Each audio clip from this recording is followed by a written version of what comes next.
In the freezer aisle. Why are you being so quiet, Anak? Lola asked as they turned down the freezer aisle at the Super Saver. I'm always quiet, Sir Virgil. Not with your Lola. Besides, I see a different quiet. You have a quiet of the eyes. I was just thinking. About what? Virgil paused. Malaya of the crocodiles. It wasn't exactly a lie. According to Lola, Malaya was a young Filipino girl who once wandered into a starving village. The village was on the bank of a great river where lush fruits and vegetables grew, but no one was allowed to eat anything because it all belonged to the crocodile. One day, Malaya appeared. She plucked a guava off the tree and ate it. The villagers were terrified. They told her she couldn't do that or they'd all be killed. But she kept eating.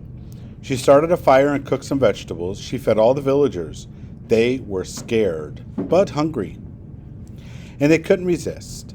Sure enough, the crocodile emerged from the water and demanded to know who had eaten all of his food. Malaya stepped forward with the whole village behind her. She jabbed her thumb into the chest. It was me.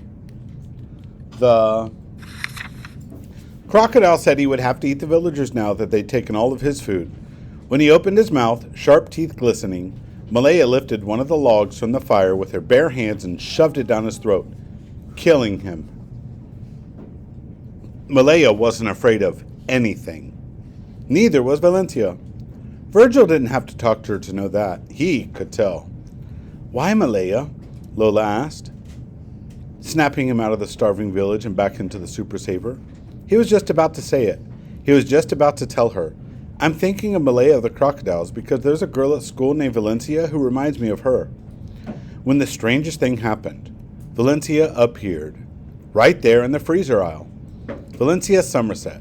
She was lagging behind her mother and staring blankly at the waffle fries. Neither of them looked very pleased. It was an odd sensation to be thinking of someone and have her unexpectedly appear. Like thoughts come to life. It must be fate, Virgil thought. He didn't know if he believed in fate, but it made sense. How else to explain such a coincidence? Never in 11 years had he seen Valencia Somerset outside of school before today. There are no coincidences. It's like you were meant to be friends. Anak, said Lola, pushing the cart forward a little as she considered the frozen pizzas. Joselito and Julius loved them, but Lola could never decide whether they were a good idea or not. Cheap but garbage, she said. You off in La La Land? Valencia hadn't seen him. She was busy ignoring her mother. Virgil knew that ignoring your mother look. What if she glanced up and saw him? Would she say hello? Should he say hello? How? How do you say hello to someone who has hearing aids? Do you talk like normal or do something special? He could wave, probably, but then what? What would he say after hello? Virgil was suddenly very aware of his presence. He casually stepped behind his grandmother. He couldn't let Valencia see him now. Not when he didn't know what to say or do. What if it was fate and he'd ruin it by being, well, himself? Sorry, Lola, Virgil muttered. I was just thinking about something that happened on the last day of school. Lola tossed the garbage pizza in the cart. What? What happened? She was always ready to hear gossip, no matter where it came from. Said Virgil. They served green beans at lunch. Lola raised her eyebrows. If that's your big news of the day, you really need to find more exciting things to do. Lola pulled a frozen bag of Brussels sprouts out of the freezer and plopped them into the cart, too. She inched forward. There were only 4 people in the aisle now, them and the Somersets. Had the lights always been so bright in here? It was difficult to stay behind Lola. First of all, she was as thin as a rail. Second of all, she turned around and said, What are you doing, Virgilio? Ay, sus, you are right under my feet. Virgil stopped in his tracks. Mrs. Somerset put a bag of frozen French fries in her cart. Valencia was still staring. Off into the freezer like it was the door to Narnia. Said Virgil. Fate had given him another chance, and what? He was going to hide behind his Lola? He swallowed. He said again. Any minute. Valencia looked up and see him again. and then he'd have to do something, say something. I'm going to do it right now. I'm going to wave or say hello. I don't care if I look stupid or not. There are no coincidences. He took a step forward. When Valencia turned her back and walked away without seeing him, he didn't know whether to laugh or cry. He exhaled, defeated, and faced Lola. She was holding a bag of frozen peas in each hand, comparing prices or brands. Virgil didn't know which. "Can we get ice cream?" he asked. The ice cream stood in neat rows in the opposite freezer. If he was going to be a failure, at least he could have something to look forward to. Quickly, he added, "Good ice cream." Lola had a habit of picking the cheapest kind. It didn't make sense to Virgil. The brand she picked was 3 times bigger than other ice cream. It came in a big plastic tub, but it didn't taste very good. It seemed like more ice cream would cost more money. But apparently that's not how the world of ice cream worked. Virgil would rather have less if it tasted better. Lola kept her eyes on the peas. "Strawberry," she said. Virgil would have preferred French vanilla, but he didn't want to press his luck. Virgil would have preferred He was scanning the ice cream, looking for the perfect kind, one with chunks of real actual strawberries, when another familiar face appeared, reflected in the glass. Chet Bullins. The bull, pug-faced boy, as Lola would say, even though she had never seen him with her own eyes, was right behind him, talking to his father. It was as if there was a Boyd Middle School reunion at the Super Saver. The 2 people who ruled most of his thoughts were under this one industrial roof, right alongside 2-for-1 soda and bargain mangoes. The bull hadn't seen him yet.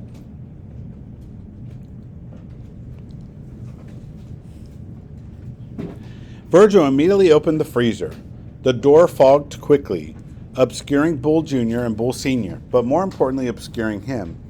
He stood there until Goosebumps emptied on his arms. Until his teeth rattled, until he was sure the Bullins boys were gone, and Lola called from into the aisle, "Hurry up, Anak!" He grabbed the container closest to him without even looking. Chapter 9, Valencia, page 61. My name could lead people into battle. Valencia, Valencia, Valencia! Whether you think it or write it on paper, it's a good, strong name. The name of someone who enters a room and says, "Here I am," instead of, "Where are you?" Valencia Somerset, yes, it's a good name. Mom says they were going to name me Amy, but she took one look at me and saw Valencia. My name is one of the only things that my mother and I agree on. Even right now, we're in the freezer aisle at the grocery store and she's reaching for the steak fries instead of curly fries. And seriously, who thinks steak fries are better? I tap her on her shoulders so she's facing me and say, "Can't we get the curly kind?" The buzz of the freezers hums in my hearing aids and drowns out most of her words. But I don't hear her clearly to know what she's saying, no, and talking about how I can buy whatever kind of fries I want when I'm older and have my own money for groceries. Blah, blah, blah. Whatever. I didn't even want to come to the grocery store because it's boring and she never lets me get anything I want. But she said I had to come because my dad wasn't home from work yet and she needed help loading and unloading groceries. There's no arguing with her anyway. You never win. Never. So now I'm here against my will, and I'm already grouchy because I had the nightmare again last night. I woke up with my heart pounding so hard I thought it would burst right out of my chest. I couldn't go back to sleep after that, so I've been awake since before dawn. The only good thing about waking up before dawn is you get to see the sunrise. It happens slow and fast all at once, which is my favorite thing about it. You have to catch it at just the right moment. If you do, you can watch the sky shift from gray to auburn, and next thing you know, it's morning. No more darkness. So I survived one nightmare, and now I'm stuck in another, the Super Saver with Mom. "Go get me 3 avocados," she says, like I'm her personal servant. Then she gestures toward the produce section, which is like 500 aisles away. Great. Now I have to find the avocados, and I don't even like them.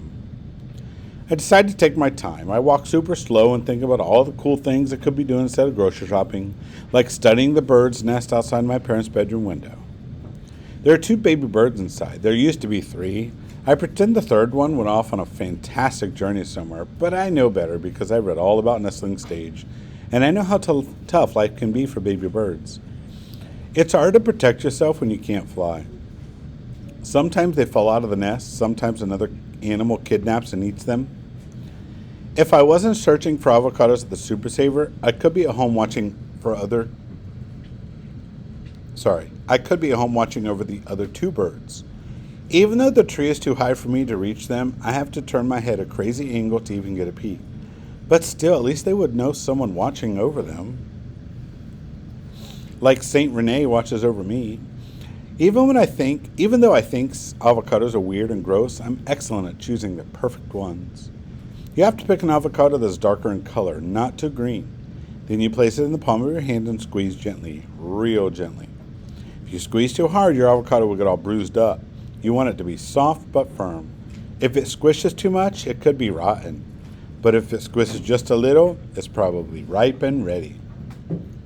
As soon as I have 3 perfect avocados, an announcement comes over the loudspeaker and roars in my hearing aids. Sometimes I think life is better when you can't hear all the noise. I can't make out every word, but I think I hear specials of the week, which means it's going to be a 5-hour-long announcement. I'm close to the automatic door, so I step through to get away from the sound, but then I remember I'm holding the avocados. And I don't want to be a shoplifter, so I stop where I am and look at this bulletin board near the entryway. Like that was my plan the whole time. The announcement stops as soon as I see something interesting. Kaori Tanaka, psychic.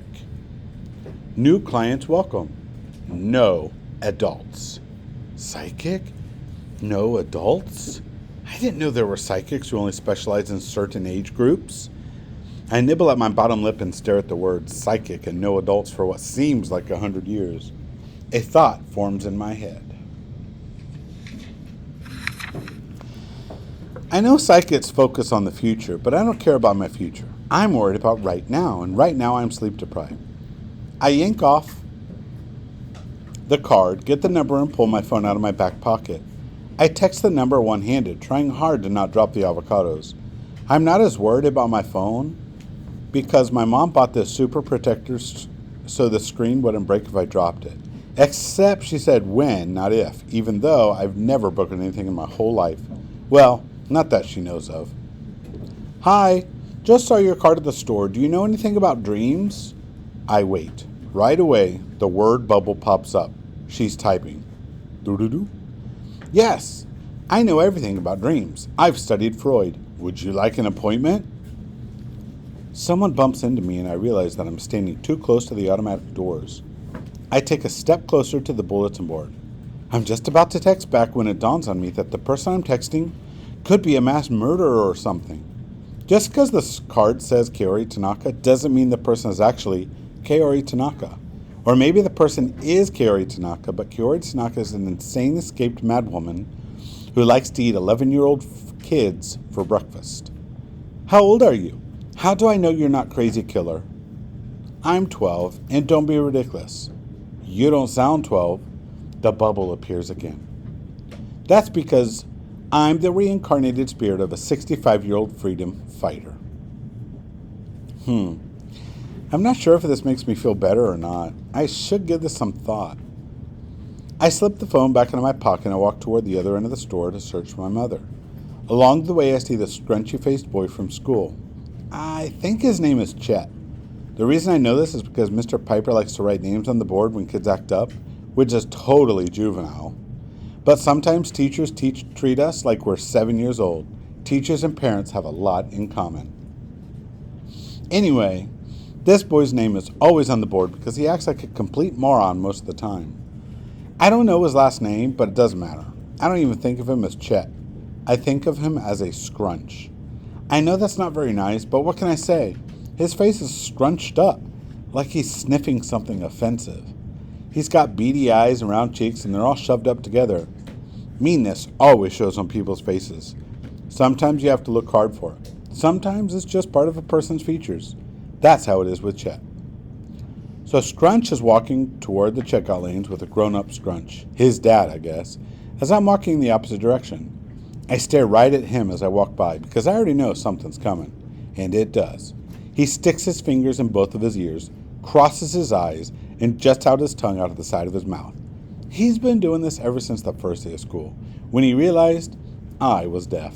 He really needs to come up with new material. You're a doofus, I say. I don't know if he hears me or not, but I don't care. Let him hear. Chapter 10. The Bullen's Boys. There was something weird about being deaf. It wasn't natural. That girl had a lot of nerve. Chet kind of suspected he wasn't really deaf anyway. He wondered if she was just faking so she could spy on everyone. If she was deaf, how come she could talk? Even if it sounded like her mouth was full of marbles, she was probably faking that too. Plus, she knew how to read lips, and that was just plain creepy. She probably read all the lips and kept a diary of their secrets. She probably knew everything, like who stole from the vending machine or carved curse words into desks, and that made Chet's skin crawl, considering he was one who did both of those things. Chet looked up at his father. His dad had his after-work look, as his mom called it. No tie, dress shirt unbuttoned at the collar, black slacks. Chet wasn't 100% sure what his dad did at work, but whatever it was, Chet wanted to do it too. Something about corporate sales, whatever that was. Something that made Mr. Bullens an important person who sometimes had to travel to faraway places like Europe or Seattle. Mr. Bullens liked to say that a smart man had an answer for every question. That's how you get respect. You know more than anyone else, and you'll teach people who aren't as smart as you. Respect came in two flavors, Mr. Bullen said, fear or admiration. Sometimes both. Otherwise, you're just a weakling at the bottom of the food chain, ready to get crushed under someone else's boot. That's why Chet liked asking his dad questions. He always got an answer, learned something new. What makes people deaf? Chet asked. Mr. Bullen stopped and picked up a family-sized bag of Doritos. Chet's dad loved Doritos. Sometimes he'd ask Chet to pick up a bag of chips for the house, any kind he wanted, and Chet always got Doritos, even though he secretly preferred Cheetos. Don't know, lots of things, I guess, Mr. Bullen said, tossing the Doritos in the cart. Some people are just born defective. Why? Do you see one? Chet casually glanced behind him. Valencia was gone, but he could still feel her glare. There was definitely something wrong with that girl. Deaf people are just weird. That's all. Nah, Chet said. I was just wondering. They've got a few working here. Sometimes the grocery store gives jobs to those kids, those kind of people. Like a favor, you know? Disabled people don't have it all going on upstairs. Mr. Bullen tapped his forehead. But they can figure out how to bag groceries. Chet nodded. I heard you outside banging the basketball in the driveway last night, Mr. Bullen said. They walked past the crackers and cookies. Mr. Bullen eyed everything without really looking at it. Still practicing, huh? Chet felt his neck get warm. He hoped it wouldn't turn red. Yep. I figured if I practice all summer, I might make the team this time. Tryouts are not until fall, so... Chet shrugged. Maybe if he played it casual, he'd look like it was no big deal. Fake it till you make it. He'd heard that somewhere. Mr. Bullen said the coach isn't likely to forget the stink of last year's tryouts. They moved out of the aisle. Mr. Bullen surveyed the checkout lines to find the shortest one. Chet followed closely behind. How many shots did you make last night? His father asked. Chet shoved his hands in his pockets and lumbered along more slowly as his father committed to cashier 7. A bunch, he said, clearing his throat. I lost count. Mr. Bullens turned to him and smiled widely. He patted Chet hard on the shoulder and pinched the back of his neck. We can't all be basketball stars. You'll find your sport. It's just not on the court, that's all. His father now turned his attention to the conveyor belt. The woman in front of them had it covered with frozen dinners, snack cakes, and 2-liter sodas. This woman was large. Her house dress made her look even larger.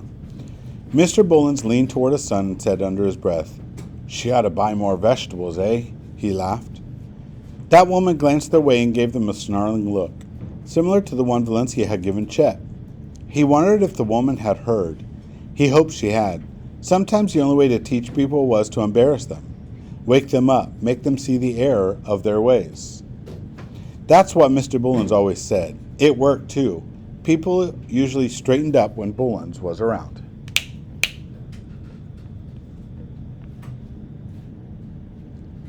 The woman had a lot of groceries, so it took a while for the Bullens boys to unload their items. Hot dogs, Doritos, ground beef, ice cream, sandwiches, buttered popcorn, graham crackers, and 2 Hershey bars. The teenager cashier was slow and fumbly with a face full of pimples. His name was Kenny. According to his name tag, which hung crookedly off of his shirt pocket, underneath it said, trainee. By the time we got out of there, my son will be graduating from high school, said Mr. Bullens.